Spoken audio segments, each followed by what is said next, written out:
माणिकराव कोकाटे गेल्या काही महिन्यांपासून चांगलेच अडचणीत आले असून विधिमंडळ अधिवेशन सुरू असताना मोबाईलमध्ये पत्त्याची गेम रम्मी खेळतानाचा त्यांचा व्हिडिओ व्हायरल झाला होता।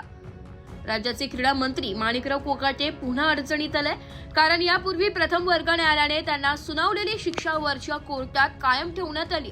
शासकीय कोर्टातील 10% सदनिका गैरव्यवहाराप्रकरणी 2 वर्षे कारावास आणि 10,000 रुपयांच्या दंडाची शिक्षा नाशिक जिल्हा सत्र न्यायालयात कायम ठेवण्यात आल्याने क्रीडा मंत्र्यांच्या अडचणीत वाढ झाली आहे। मुख्यमंत्री कोर्टाहून दिल्या जाणाऱ्या सदनिका या बनावट दस्तऐवज तयार करून लाटल्या प्रकरणात कृषी मंत्री ॲडव्होकेट माणिकराव कोकाटे आणि त्यांचे भाऊ विजय कोकाटे यांना प्रत्येकी 2 वर्षांचा कारावास आणि 50,000 रुपये दंडाची न्यायालयाने सुनावली आहे।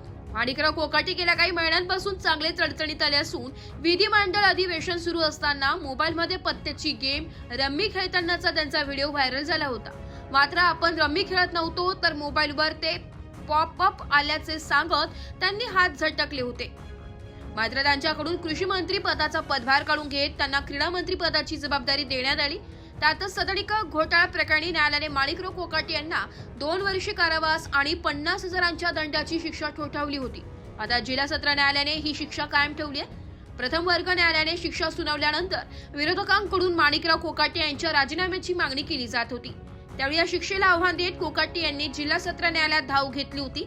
त्यामुळे माणिकराव कोकाटे यांना दिलासा मिळणार की त्यांच्या अडचणीत वाढ होणार याकडे आता सर्वांचं लक्ष होतं। मात्र प्रथम वर्ग न्यायालयाने दिलेली शिक्षा जिल्हा सत्र न्यायालयाकडून कायम ठेवण्यात आली आहे। जिल्हा सत्र न्यायाधीश PM बदर यांनी माणिकराव कोकाटे यांना पुन्हा एकदा संबंधित प्रकरणात शिक्षा सुनावल्याने कोकाटे यांच्या अडचणीत कायम राहिले।